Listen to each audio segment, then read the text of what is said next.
Did I mention that I'm going to be going on vacation to Hawaii for 2 weeks, guys? Yeah, I'm going to be taking some time off with the family. First vacation in damn near 3 years because of COVID, and traveling with kids, 2 kids, is always hard. And all I'm going to say is this: I'm going to need it. And I'm not going to miss watching Bulls basketball after that pathetic display we have seen from this team so far this season.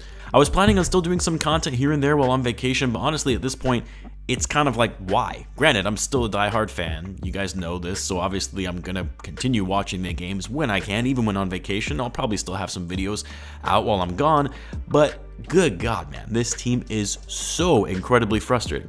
You know, it was one thing to lose in the way they did against the Knicks on Wednesday, where it was a closely fought battle, came down to the final possession, which in my view was a foul on that last play in regulation. I don't care what the L2M report said. Patrick Williams got hammered, but it was a good game, hard-fought game, and the Bulls just came up short in overtime. But this game, after losing like that, knowing you're going up against the same team on your own home floor, and you come out and lay an egg like that in the second half, absolutely pathetic.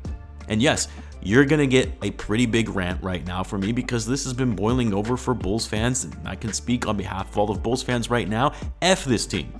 This is not how this team should be performing. This is not how the season should be going. I don't care that you don't have Lonzo Ball. Lonzo Ball is not Michael Jordan. Lonzo Ball is not a superstar. Yes, he makes the team better. The Bulls would be better if they had him.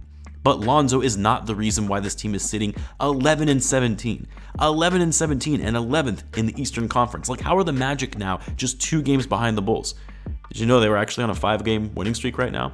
How is it that a team that is supposedly 3-star level players in DeRozan, Lavine, and Vucevic, how are they 11-17? How is it that your max player that you just shelled out a $250 million contract to, putting up bad performance after bad performance, horrible decision making and shot selection, and plays with minimal effort on the defensive end? And don't get me wrong, DeMar is also a big part of the problem as well. Too much ISO ball, also poor decision making at times, and also not being a positive impact on the court this season like we saw last year. How can this team be so bad at overall shooting? How can they be so bad when it comes to their overall effort on the floor? How were they so bad on the boards tonight in this game against the Knicks? And it wasn't even just this game. It was the last game too. 2 offensive rebounds. 2. And one of those came in garbage time. 2 offensive rebounds compared to the Knicks' 15. And the Knicks actually capitalized on those second chance opportunities and turned them into buckets, something the Bulls did not. I mean, it's not like the Knicks shot the ball well in this game. They shot worse than the Bulls did. They shot 40% tonight from the field and 38% from 3, while the Bulls shot 46 and 40% from 3. And yet, they got slaughtered, losing by over 20 points. How? Oh, here's the reason: the Bulls couldn't rebound for shit. And the Knicks, although inefficient on offense, had 92 shot attempts compared to the Bulls' 77. Unacceptable. The free throw disparity was also insane, although that was a problem in and of itself. The blatant missed calls tonight was like something I had never seen before. When you see Vooch getting slapped in the face and it's somehow a no call. 8 free throws for the Bulls compared to the Knicks' 32. That's ridiculous. Yes, the Bulls fouled way more than they should have because they were playing terrible defense, but come on now. You should never see a free throw disparity that big. Never. Some of that is on officiating. And then the other big piece in this game, turnovers. The Bulls had 20 turnovers compared to the Knicks' 10. You're never going to win games like that. The Bulls were so careless with the ball tonight, and at times it looked like they just didn't care. They would turn the ball over and then wouldn't hustle back on defense. I don't even need to go through the box score of individual performances like I do in most post-game videos. No one had a good game tonight. Really, no one. These guys had no heart, no pride, and the fact that they just quit in the fourth quarter and didn't even try to make a comeback in a game, for all intents and purposes, was kind of a make or break game for their season. I know it's crazy to say, and I tweeted about this earlier. I don't see the Bulls coming back from this. You guys already know. I said after the Bulls' West Coast trip, those next 10 games after the trip were going to define the Bulls' season in which direction they take in terms of riding the ship, or it's over and you make swift changes. I said they at least, at a minimum, have to go 7-3 in that stretch of 10 games. Anything less than that, they're not coming out of that hole that they find themselves in. And so far, in those first 5 games now, 2-3.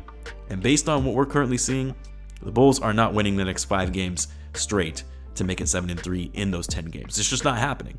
Not when this team clearly doesn't have their heads in it. I mean, we need to start being real with these guys. They are, for the most part, a mentally weak team. Not saying all of the players are mentally weak, but as a collective unit, they are a mentally weak team. They get their heads down when things don't go their way. They stop competing when they don't get a few calls. A team goes on a run and they start playing desperate again, where the poor decision making and shot selection comes in, and they fall. I mean, I hate to say it, but this team is done. As crazy as it is to say a team can possibly be done this early in the season. Like, we're in December and I'm saying this team is done, but really outside of maybe being one of the lower seeded play-in teams in the 9th or 10th seed, you can't sit here and tell me that the Bulls are going to make much further ground in the standings where they are right now when they clearly have massive flaws with their roster.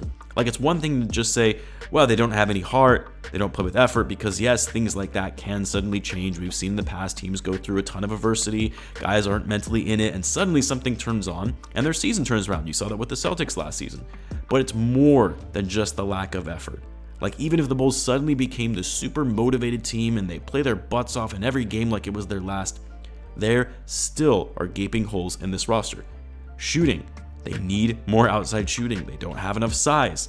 They need better interior defense, rim protection. Their whole offensive scheme needs to be better. It's too predictable. And let's be real, the fit on this team is not good. You know, everyone was talking about when the Bulls brought in DeMar DeRozan last season, everyone was questioning their fit. Most people thought it wouldn't work. And then we all laughed when the Bulls started dominating to start the season, and Lavine and DeRozan, they just fit like a glove, being elite scorers together. Well, they were probably right. They're not the best fit. It also doesn't help that they aren't playing as good as they were last year from an efficiency standpoint. Both players who are a little more ball dominant, who like to work in the mid-range or driving to the hoop, and they both don't play the best defense. You add Vucevic on top of that, yeah, it's not a good mix. It's not a good recipe for a contending team. And we don't even need the eye test for that. The on-court, off-court numbers say that as well when you look at the Bulls' net rating when those three guys are on the court. So yeah, I think these guys are done. Blame the front office, blame the ownership, the coaching, the players, blame whoever you want. Whatever it is, it doesn't really matter at this point. This team is not going to work, and we have to start expecting that and treat this season as a wash. The challenge, though, is you can call the season a wash, but then what? What's the future look like? You don't have many picks to work with, and the main core are all getting older. The younger guys don't show superstar potential by any means, so what's next? I honestly don't even know. And given what we know about this front office thus far, continuing to preach continuity, and also just the fact that they appear to be the type of guys that have a hard time admitting that they made a mistake or accepting defeat, we might have to expect the Bulls are going to keep riding with these guys. Let me know what you guys think, though. I am actually going to be traveling to Hawaii. That wasn't just a joke. I'm traveling on Monday. We'll be there for 2 weeks, so the content might slow down a bit. But in the meantime, be sure to subscribe, and I'll see you guys in the next one.